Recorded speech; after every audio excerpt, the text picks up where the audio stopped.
नमस्ते। Solid facts with Hemant अत्री में आप सबका स्वागत। जैसा आप देख रहे हैं हेमंत सर हमारे साथ मौजूद है, बहुत स्वागत सर। सर, संसद के अंदर अब नारे जो है वो बदल चुके हैं। अब चढ़ावा चोरी से लेकर के और अमित शाह तक के नारे लग रहे हैं। लगातार विपक्ष जो है अमित शाह को खोज रहा है, अमित शाह को ढूंढा जा रहा है और खास करके इस बात के लिए ढूंढा जा रहा है कि आखिर ये जो बर्बरता हुई छात्रों के साथ, युवाओं के साथ, ये किसके कहने पर हुई। इस बात के बैनर पोस्टर लहराए जा रहे हैं कि आखिर किसके आदेश पर ये सब कुछ हुआ, ऑर्डर किसने दिया। और सदन में अब जो नारे लग रहे हैं, जिस तरीके के नारे लग रहे हैं चढ़ावे से लेकर के अमित शाह तक, मैं सुना देता हूं, फिर सवाल पर आता हूं। सुनाइए जरा।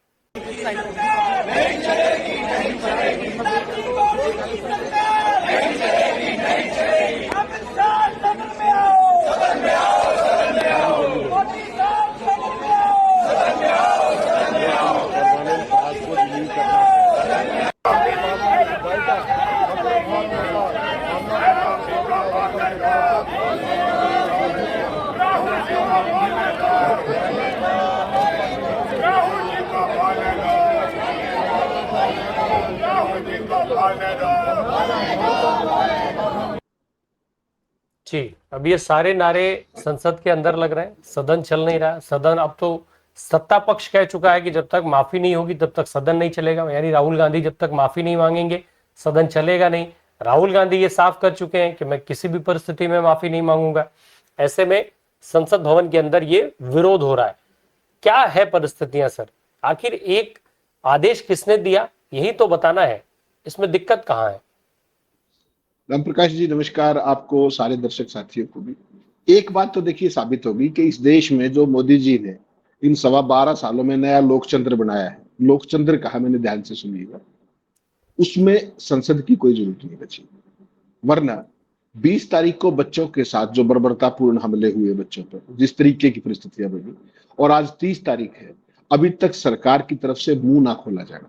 संसद, पार्लियामेंट इज इन सेशन, उसके बावजूद प्रधानमंत्री, गृह मंत्री का एक भी वाक्य ना बोलना, संसद के अंदर या बाहर। मोदी जी ने तो रीलें भी बनाई, सारे काम किए, छात्रों को एक वो भी दिया, सारा संदेश भी, लेकिन कहीं आंदोलन का, कहीं किसी बात का कोई जिक्र किया क्या मोदी जी? और अब संसद के अंदर क्या बहाना बनाया जा रहा है कि राहुल गांधी माफी मांगे। क्या कर दिया राहुल गांधी ने? ईश निंदा कर दी क्या? क्या कहा अमित शाह को? गृह मंत्री कौन है? कोई कॉमन सेंस वाला आदमी, हालांकि किरण रिजिजू इन सब के बारे में तो कल सारा देश जान चुका है, जिस चीज का वो शुरू में विरोध कर रहे थे, राहुल गांधी वाली बात का, सारा देश जान गया। लेकिन सवाल फिर वही आता है कि क्या कोई मजिस्ट्रेट संसद भवन की परिधि के 2 किलोमीटर के अंदर अपने स्तर पर कोई ऑर्डर कर सकता है बिना गृह मंत्री के, उसके आदेश के? और अगर गृह मंत्री जी ने आदेश नहीं दिया है, कोई दिक्कत नहीं, नहीं दिया, मजिस्ट्रेट की गलती है सारी, तो अपने मोदी या शाह करके संसद में बता दें, कहां दिक्कत है? 11 दिन हो गए भाई, कुछ तो संसद को कहे आकर के। बहाने ढूंढ रहे हो कि राहुल गांधी माफी मांगे, किस बात की माफी मांगे वो है? उन्होंने कहा कि गृह मंत्री के आदेश पर हुआ। गृह मंत्री should have the guts and come to the parliament and say कि नहीं, मैंने ऑर्डर नहीं किया। फिर सवाल पूछ लेंगे ना लोग कि गृह मंत्री आप हो तो फिर किसने ऑर्डर किया? किसी की तो कंकरेंस हुई होगी ना। या मजिस्ट्रेट इतना पावरफुल हो गया कि दिल्ली के अंदर वो फायरिंग के ऑर्डर कर सकता है, पैलेट फायरिंग के या लाठीचार्ज के या जो भी चीजें। तो सवाल ये नहीं है, सवाल है भारतीय जनता पार्टी का जो इतिहास है, जिस संगठन से वो आते हैं, आरएसएस का, इनका, वो उस इतिहास को दोहरा रहे हैं कि वो जवाबदेह नहीं, वो किसी का सवाल लेंगे ही नहीं, वो किसी समस्या को पहचानेंगे नहीं, और इनको इसकी भारी कीमत चुकानी पड़ेगी। आपने कभी सुना है कि संसद के अंदर प्रधानमंत्री और गृह मंत्री को बुलाने के लिए विपक्ष को नारेबाजी करनी पड़े? तो ये लोकतंत्र नहीं तो क्या है? और ये जो माइम आपने दिखाई, अभी जो पीछे नारे चल रहे थे, और चढ़ावा चोरी का जो सीन क्रिएट किया गया संसद परिसर के अंदर, कि कुछ लोग आके डब्बे में चढ़ावा चला रहे हैं और एक महिला आई, वो चढ़ावे को लेकर के चली गई, वो सिंबॉलिक है। यानी कि कल तक अपने अमित शाह डायरेक्टली निशाने पर थे, वो तो निशाने पे ही है, अब प्रधानमंत्री नरेंद्र मोदी भी आ गए। क्यों? क्योंकि इसी संसद के अंदर मोदी जी ने बड़े गर्व के साथ सुओ मोटो स्टेटमेंट दिया था नए ट्रस्ट का गठन के लिए, सुप्रीम कोर्ट के आदेश के तहत। उन्होंने नॉमिनेट किए थे सारे के सारे जो ट्रस्टी थे, और उसके बाद गृह मंत्री जी ने उनको नोटिफाई किया था। तो उसके ऊपर भी चर्चा नहीं करेंगे, संसद में आएंगे नहीं, संसद चलने ही नहीं, बात खत्म। आपने किसी थर्ड पार्टी को इडियट कहा और मैं डिबेट छोड़ के चला गया कि आपने मुझे कहा, और बाद में कुतर क्या कह रहे हैं कि बच्चों को इडियट कह रहे थे। कोई अब क्या कहिए इसको? ये जो बयान है, इसको देने वाले को आप क्या कहेंगे? सारे देश ने वो सुना जो उन्होंने कहा। उन्होंने किसी का नाम नहीं बोला, स्टूडेंट्स को कहा, खुद को कहा।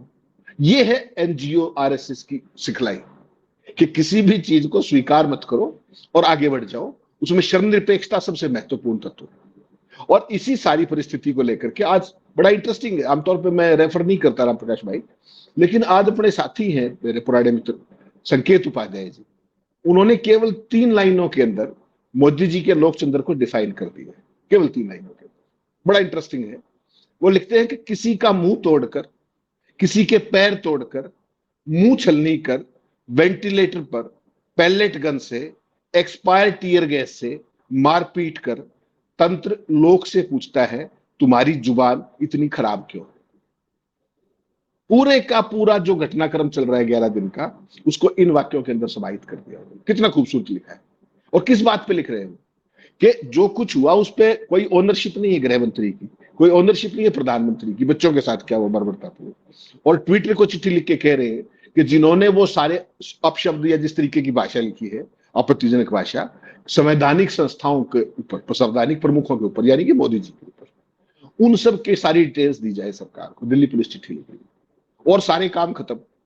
अब ये काम करेगी दिल्ली पुलिस।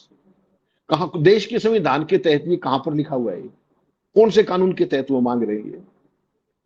तो ये सरकार की मिसप्लेस प्रायोरिटीज का ध्यान है। और इसको आप आइसोलेशन में मत देखिए कि उन्होंने एक्स को चिट्ठी लिखी।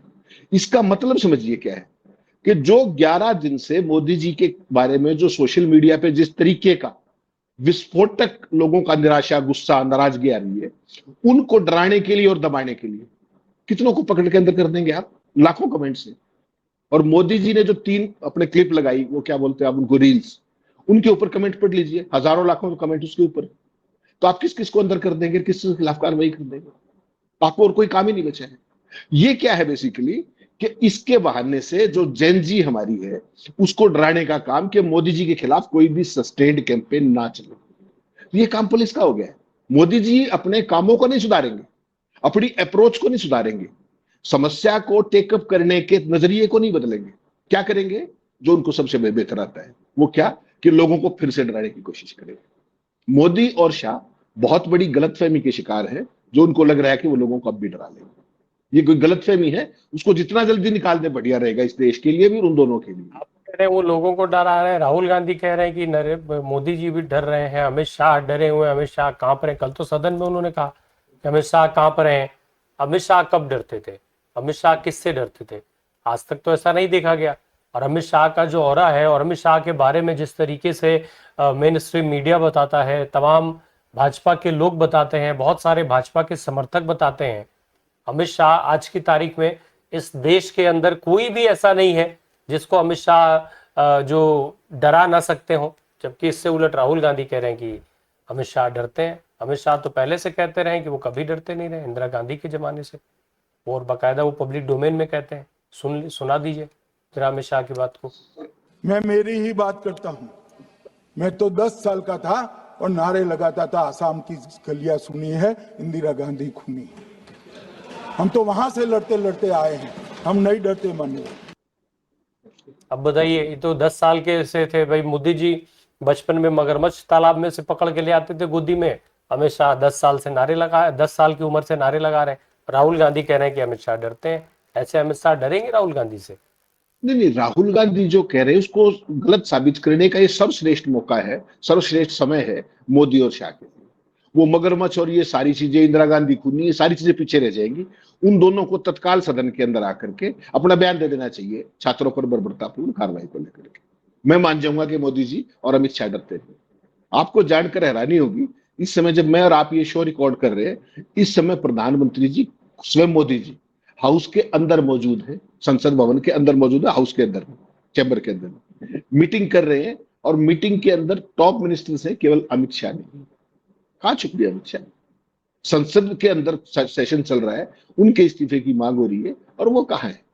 हम नहीं कहते अमित शाह डरते हैं, बिल्कुल नहीं कहते। अमित शाह को और मोदी जी को साथ आना चाहिए, जवाब दे देना चाहिए इसके ऊपर, बस बात खत्म। हम मानेंगे कि राहुल गांधी झूठ बोल रहे हैं, एक बार बयान दे दे आकर के।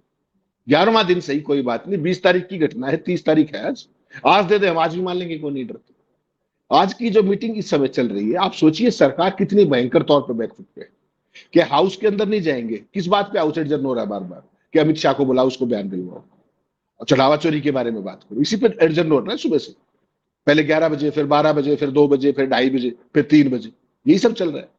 प्रधानमंत्री जी की मीटिंग में रक्षा मंत्री राजनाथ है, नड्डा साहब है, निर्मला सीतारमण है, पीयूष गोयल है, किरण रिजिजू है। बात क्या कर रहे हैं? राजनीतिक और संसदीय मुद्दों पर। इन सब में जो बैठे हुए किसी के पल्ले कुछ है, एक अमित शाह को छोड़ करके, और जिसके पल्ले है वो मीटिंग में नहीं है। इसका क्या मतलब समझे आप? हाउस में आने में, हाउस की बिल्डिंग प्रेमाइसेस आने में भी दिक्कत है क्या? क्यों नहीं आए अमित शाह जी? और आपने कहा अमित शाह जी नहीं डरते किसी से, सही बात है। जो ताकत मोदी जी ने उनको दे रखी है उसके बाद कोई भी नहीं डरेगा। एक बार उस ताकत को माइनस करके देखिए और फिर बताइएगा क्या चीज है। वो व्यक्ति की ताकत नहीं होती, वो उन सारी की सारी सत्ता की ताकत होती है। एक बार ये सत्ता की ताकत हटा के देख लो, मोदी जी का ही पता लग जाएगा।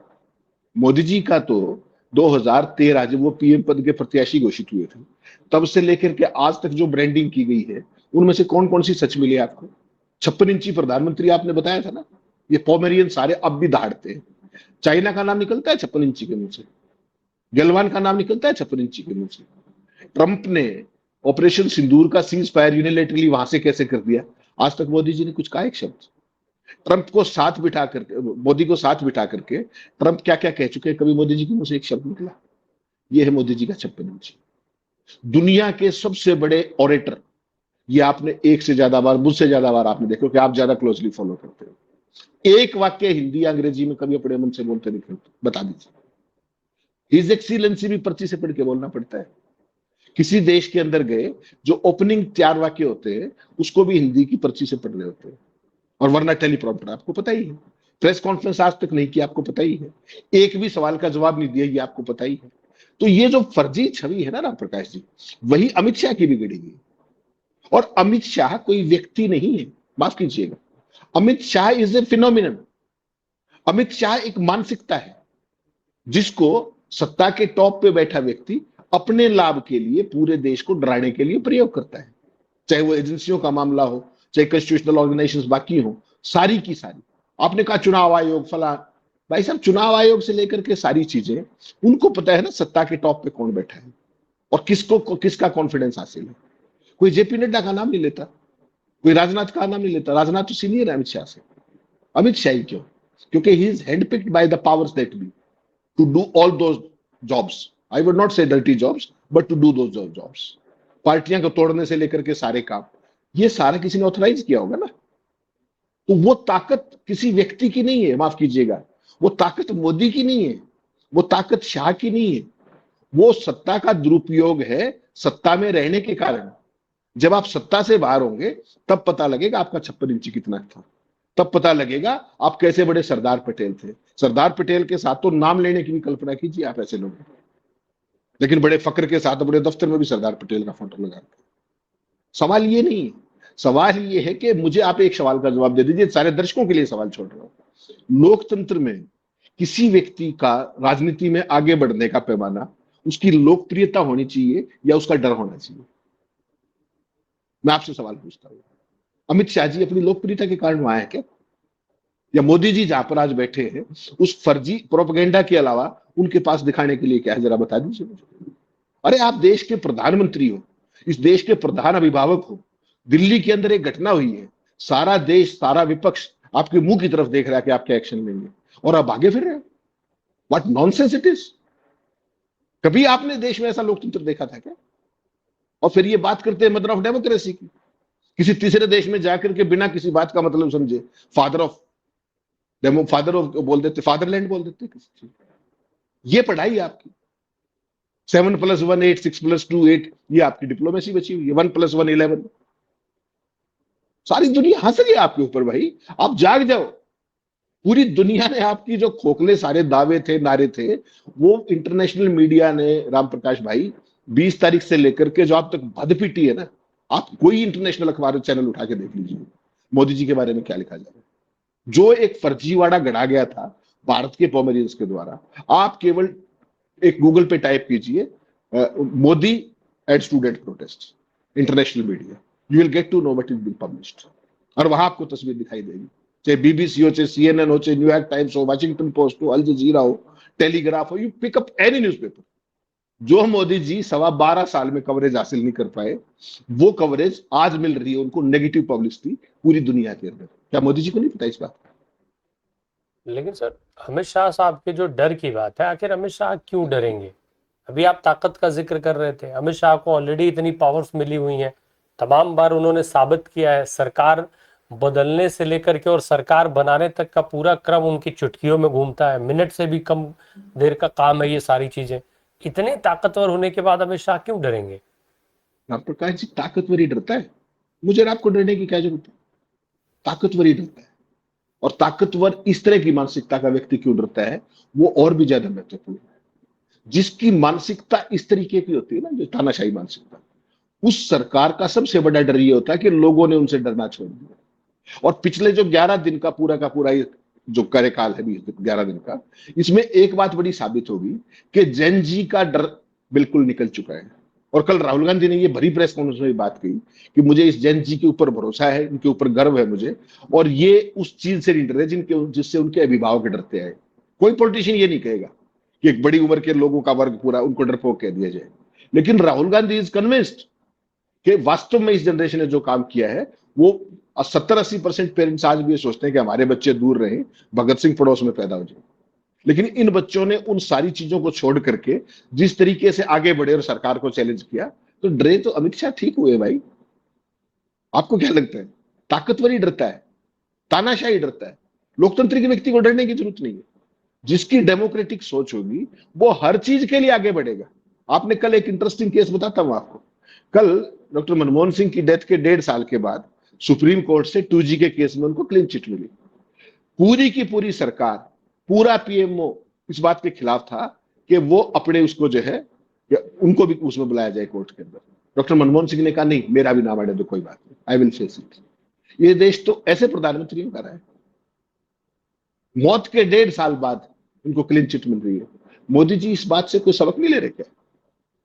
एक डॉक्टर मनमोहन सिंह थे, एक मोदी जी, क्या कोई भी अंतर दो देश नहीं देख पा रहा है?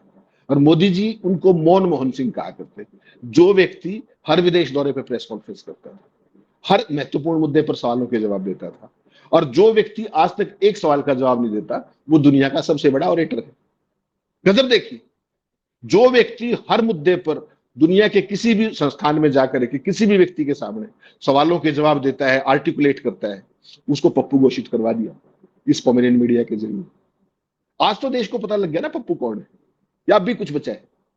जो ये घटनाक्रम चल रहा है, बच के भागने का, डरने का, इधर का उधर का, इससे केवल इनकी जो वीकनेसेस हैं, जो इनकी फॉल्ट लाइंस है, जो इनकी वल्नरेबिलिटीज है, वो और ज्यादा एक्सपोज हो रही है, राम प्रकाश जी। और इसका सबसे अद्भुत उदाहरण देखिए आप। अभी तक आप जैन जी का प्रोटेस्ट करते देखते आए हैं। पिछले 48 घंटों में कल्पना कीजिए इस देश में क्या हो रहा है। जनरेशन अल्फा, छोटे छोटे बच्चे जो 2010 के बाद पैदा हुए हैं, उनके प्रदर्शन देखिए पूरे देश के अलग अलग हिस्सों में। आपको समझ में आएगा कि मोदी जी और शाह पार्लियामेंट में क्यों नहीं आ रहे हैं। देखिएगा एक बार जरा। ये मांगे है कि PM3 स्कूल है और यहाँ पे एक भी टीचर है, सेकंड ग्रेड के एक भी टीचर नहीं है, और फर्स्ट ग्रेड है उनके अंदर 2 टीचर है, एक है हिस्ट्री के और एक है हिंदी के। और हिस्ट्री के जो टीचर है वो प्रिंसिपल का पद संभाले, तो उनको भी टाइम मिलता है तो भी पढ़ाते, लेकिन ऑब्वियसली भी काम बहुत है तो वो करने पड़ते। तो इनसे हमारी मांग है सेकंड ग्रेड, फर्स्ट ग्रेड और थर्ड ग्रेड, L1 L2 सभी के टीचर लगाए, वरना तब तक न तो स्कूल का लॉक खुलेगा, 10 बजे तक कोई नहीं आया तो हम रोड ब्लॉक करेंगे।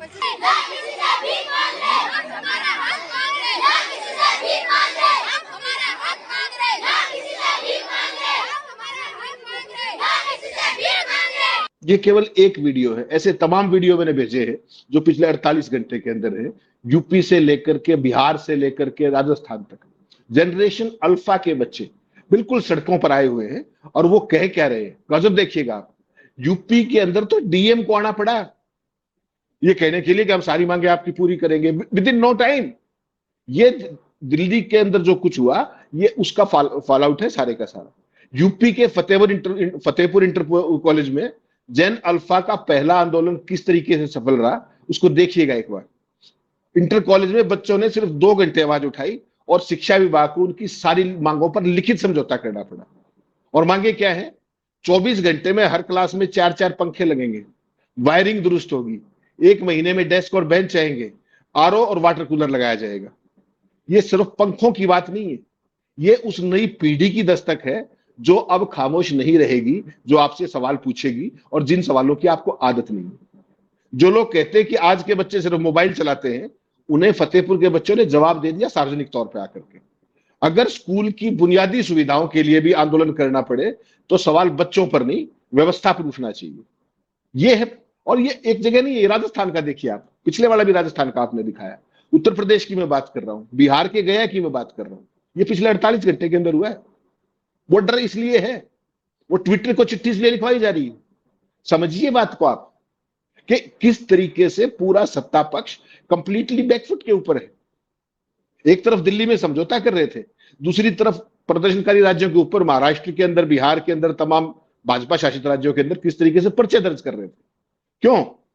क्योंकि एक तरफ समझौता करना मजबूरी हो गई थी, पड़ोसी देशों का सीन याद था, संसद के बाहर जिस तरीके से बच्चे इकट्ठे हो रखे थे, एक पक्ष वो था तो यहां समझौता कर लो और वहां दमन का चक्र चला दो। इसके अलावा कुछ हो तो आप बता दीजिए। और तमाम अंधभक्त और तमाम, कल क्या क्रिएट किया गया? राहुल गांधी ने आरोप लगाया संसद के अंदर, और स्पीकर साहब की भाषा सुनिए, आप क्या कह रहे हैं कि आप जो हम कह रहे हैं वो बोलेंगे। स्पीकर साहब ने कितनी बार कहा, चेयर किस काम के लिए होती है? चेयर डिक्टेट करने के लिए होती है क्या? और स्पीकर साहब ने ये वाक्य, आप नेता को तो छोड़िए, किसी भाजपा के सांसद को आज तक कहा है कि आप केवल मुद्दे पे बात कर लीजिए? कभी किसी को कहा हो तो एक का नाम बता दीजिए मुझे। भाजपा का सांसद तो एक अल्पसंख्यक सांसद को किस तरीके से गालियां देते हुए पकड़ा गया, उसकी सदस्यता जानी चाहिए थी वहां पे, उसको नोटिस तक दिया गया कभी क्या? तो ये जो आप दृश्य दिखा रहे हो राम प्रकाश जी, ये जेन जी के बाद जेन अल्फा आ गई है। और पूरे देश में शिक्षकों की क्या स्थिति है, स्कूलों के अंदर सुविधाओं की क्या स्थिति है, शौचालयों की क्या स्थिति है, बिजली पानी की क्या स्थिति है, ये बच्चे तो बेसिक्स मांग रहे हैं। शिक्षकों की कमी क्यों है, ये सवाल पूछ रहे हैं बच्चे। और उनको अब पता लग गया है कि लड़ने से हो जाएगा। डीएम को 2 घंटे के अंदर स्कूल में जाकर के, कॉलेज में जाकर के, और ये कहना पड़े कि आपकी सारी डिमांड पूरे करेंगे, ये कोई छोटी बात है क्या? जो मोदी जी 2047 का पोस्ट डेटेड चेक दिखाते हैं ना विश्व गुरु भारत का, उसकी एक्सपायरी हो गई है, माफ कीजिएगा। देश का युवा जाग गया है, देश के बच्चे जाग गए, देश के किशोर जाग गए, और अब ये सरकार इस लफाजी से, इस प्रोपेगेंडे से, इस सारे प्रचार से अल्टीमेटली इनको या तो डिलीवरी पे आना पड़ेगा और नहीं तो जाना पड़ेगा। ये जो भय की आप बात करो ना, अमित शाह डरते नहीं, अरे भाई साहब, डरता तो पता नहीं कौन कौन नहीं है, और डरते ही ये है, ये इतिहास कहता है। और इतिहास कभी झूठ नहीं बोलता, और इतिहास अपने आप को दोहराता भी है राम प्रकाश जी। कभी भी सत्ता किसी की दासी नहीं रही, कभी नहीं रही सब इतिहास के अंदर। आपको जर्मनी का याद होगा ना, मैंने कल भी एक एग्जांपल दिया था कि वहां किस तरीके से कानून बनाया गया था 1933 के अंदर। जर्मनी की एक और घटना भी याद रखिएगा, जर्मनी का जो शासक था वो अपने आखिरी दिन तक उतना ही लोकप्रिय था, और जिस दिन वो नहीं था उससे लेकर के आज दिन तक उसकी पार्टी का कोई पदाधिकारी छोड़िए, कोई वर्कर मिला हो तो उसका नाम बता दीजिए। इतिहास साक्षी इन बातों को। लोकतंत्र के अंदर आप भय के जरिए हाँक सकते हो एक सीमित समय तक, उसके बाद उस भय का निकलना तय है। और ये मान के चलिए कि भारत के अंदर वो भय निकलने का काम देश की युवा पीढ़ी ने अपने कंधों पे उठाया। मोदी जी ने मांग लिए, पुलिस, दिल्ली पुलिस के जरिए मांग लिया, ट्विटर से सब कुछ ले लो, कोई बात नहीं। मोदी जी के पास इतनी जेलें हैं क्या, इतने बच्चों को अंदर कर देंगे वो की अदालत उनके पास होगी, कोई बात नहीं, एजेंसियां भी उनके पास कर लेंगी, ट्विटर को भी धंधा करना है वो भी दे देंगे, करा देंगे कि उनका भविष्य खतरे में आ जाएगा, वो किसी नौकरी में अप्लाई नहीं कर पाएंगे, नौकरी मांगने लायक नहीं छोड़ेंगे। ये सारी चीजें तो हो सकती है ना राम प्रकाश जी। अब करके देखेंगे, अग्निवीर वाला जमाना चला गया।